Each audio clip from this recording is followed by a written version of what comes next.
Welcome, parents. Today we would like to share our Thanksgiving readings with you. Sit back, relax, and enjoy. A letter from your nervous Thanksgiving turkey by Colin Messina. Hey, all you turkeys, gobble, gobble, gobble. I am your future Thanksgiving turkey, and I thought you might like to know a few bits of trivia about me before you sit down for Thanksgiving dinner.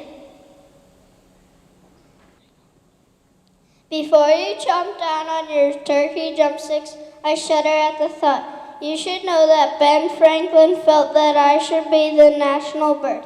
He thought that the bald eagle was a coward.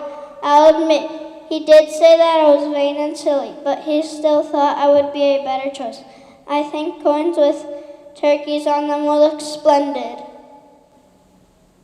My name, Turkey, comes from the word tuca. Tuca is an Indian word for peacock, and Christopher Columbus felt that he had discovered India and that the turkey was a type of peacock. Others have noticed that when a turkey is scared, he makes a turk, turk, turk noise. So maybe that's why I'm called a turkey.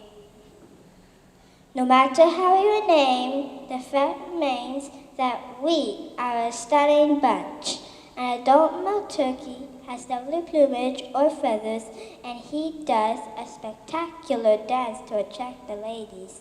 Only the males can gobble. A male turkey is called a tom.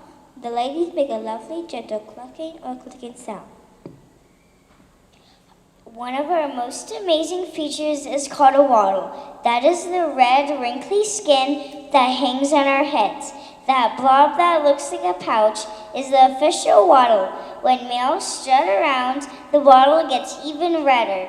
There is really nothing more spectacular than a fully flushed wattle casting over one's beak.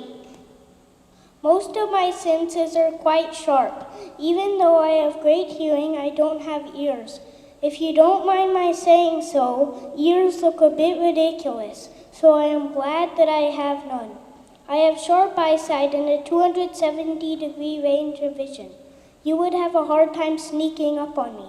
My sense of smell is poor, though, which is probably why I don't understand all the fuss you humans make about how wonderful we smell when we are roasting in your ovens. If we decide to try to escape our Thanksgiving fate, we could try running away from you. Wild turkeys can go at speeds up to 55 miles per hour when they fly, and they can run up to 25 miles per hour on the ground. We have a short, jerking walk, though, that inspired a strange form of the human activity called dancing. Our dance career may have been inspired by the farmers who walked turkeys to the market in the 1700s. They liked to herd us along in big groups, but they did take good care of us. They even put little booties on our feet. Maybe this was the first time anyone noticed our unusual walk. Later, the turkey-inspired ballroom dance was called the turkey trot. This dance became popular in the early 1900s. This was not a graceful dance because the couples had to dance around in circles, bobbing their heads up and down. Even if the people looked ugly doing the turkey trot, no other bird has a dance named after it. In spite of our beauty and vast cultural influence, the Butterball Company estimates that over 535 million pounds of turkey are consumed on Turkey Day. There is a glimmer of hope, though every year the President of the United States pardons a turkey before Thanksgiving at the White House. Some people believe that Harry Truman pardoned a turkey in 1947, but no one has been able to verify. Other people say that Abraham Lincoln started the tradition when he pardoned his son Tad's turkey. Needless to say, both of these presidents are worshipped by turkeys everywhere. As you read this letter, many turkeys are plotting how to lobby Congress to make turkey pardons a widespread tradition. As Thanksgiving approaches, please remember all of these fascinating facts about turkeys. I have one last important question for you. Got beef? Pleadingly, your nervous Thanksgiving turkey and many concerned relatives.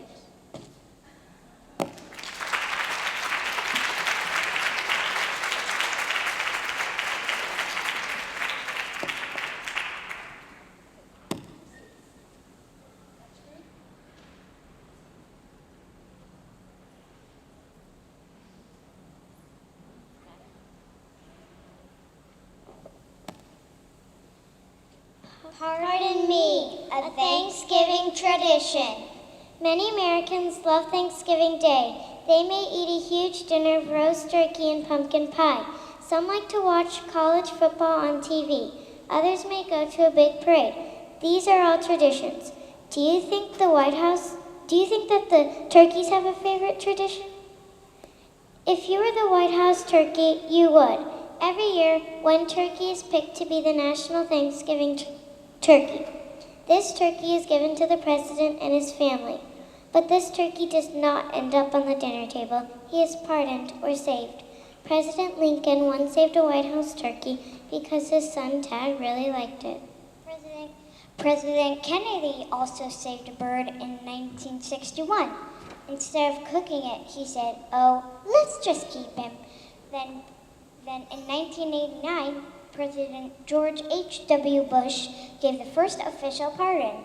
This special notice saved that year's turkey. This fun tradition has continued ever since. Some traditions are worth repeating. I'm sure that all the future White House turkeys hope that this one goes on for a long time.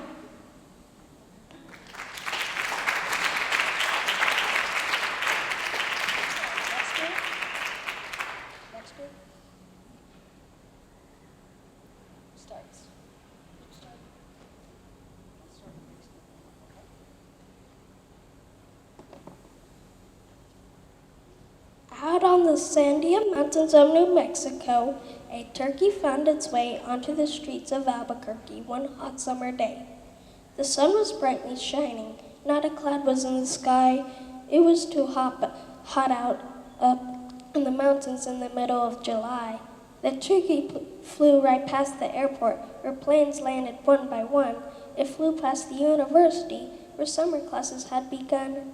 The sun was almost setting. The Sandia Mountains appeared quite pink. The turkey's throat was parched. He was looking for a drink. The turkey crossed the railroad tracks and headed for a fountain that was flowing on a parkway beneath the shadow of a mountain. As the turkey began drinking, a family car went driving by. The people saw the lonesome turkey. They didn't think that he could fly. They watched him from a distance, and then the turkey heard them say, "Everyone be quiet so he won't walk away." That turkey kept on drinking until he completely quenched his thirst. When out of the family car, a little boy did burst. He said, "If I had a turkey, I could take him to the fair. I might win first place ribbon if I could only get him there." Everyone began chasing him. The turkey ran for blocks. Before he spread his wings, they caught and put him in a box. The family and the little boy treated the turkey nice. They built a big nice pen for him. Each day they fed him twice. Before long, it was time to take the turkey to the fair. They put him in a cage and he won the grand prize there. A man approached the little boy and said, "You have a winner. Would you consider selling him? He'd make a fine Thanksgiving dinner." The turkey heard them talking.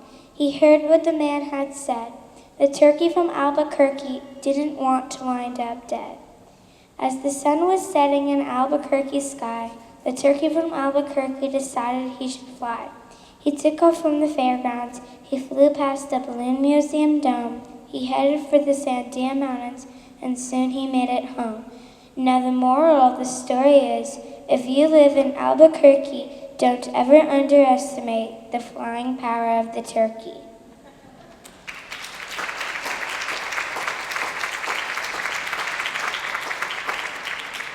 Report.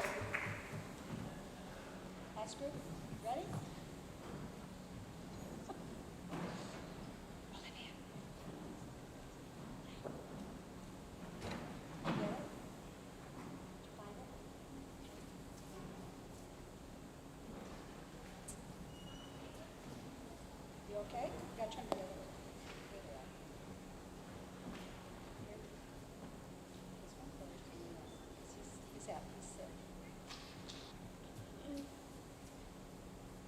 The night before Thanksgiving. It was the night before Thanksgiving, and all through the nation, families got ready for the big celebration. At our house, Mom baked 3 kinds of pies: pecan and pumpkin and apple surprise.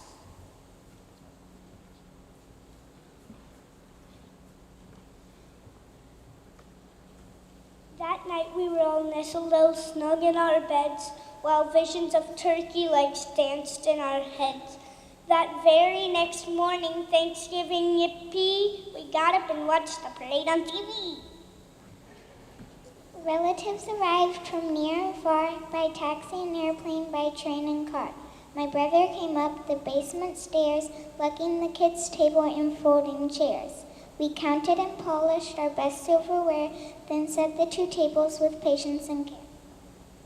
The turkey went in, and as more cousins came, I laughed and I shouted and I called them by name. Hi Danny, hi Tony, hi Paula and Vicky, hi Cassie, hi Kathy, hi Brenda and Ricky. Come in from the porch, step into the hall. Now come and play, come and play, come and play all. So up to my room, my cousins they flew. We played with my toys and computer games too. We made pilgrim hats and funny shoe buckles, then put on a skit for our aunts and uncles. All were gathered except for Uncle Norm, who called us to say he was stuck in a storm. Meanwhile, my mother was getting out yams, cranberry jelly, and honey-baked hams. When Mom wasn't looking, we stuck olives on our fingers, said they were puppets and grand opera singers. While dinner was cooking, we played dodgeball outside. Our tummies were growling. Can we eat what yet? We cried. The timer then sounded. The turkey was cooked. Mom opened the oven. She snipped and she looked. When what to our watering mouth should appear but a marvelous bird which caused us to cheer. Its skin, oh so golden, the drumsticks so juicy. The stuffing was fluffy, thanks to my Aunt Lucy. Dad slid out the bird. It weighed 30 pounds. He turned, then he tripped over one of our hounds. Up in the air, the turkey did fly, over the strings, beans, and straight for pie. My brother and I made such a clatter as we leaped and caught the bird on a platter. All right, said Grandpa. Get on with the carving. Can you see that these people are starving? Dad spoke not a word, but went straight to his work. He sliced up the turkey, then turned with a jerk. In front of our house, we heard beeps of a horn. A trucker delivered none other than Norm. And a wink in his eye and a twist of his head. The party can start. I made it, said Norm. We all took our places. The food smelled so great. We started to dig in, but Dad said to wait. We're thankful that everyone is together this year, in our home and our hearts where we hold you so dear. We ate and we ate, yet last but not least, the very next day was a leftovers feast.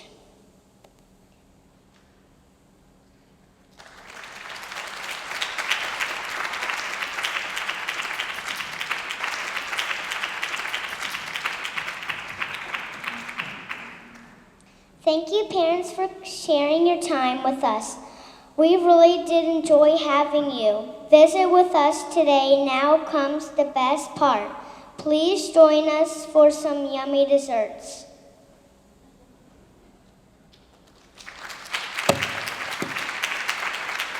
Thank you so much for coming. This has been wonderful. You guys were so fantastic. The desserts over there. Excellent.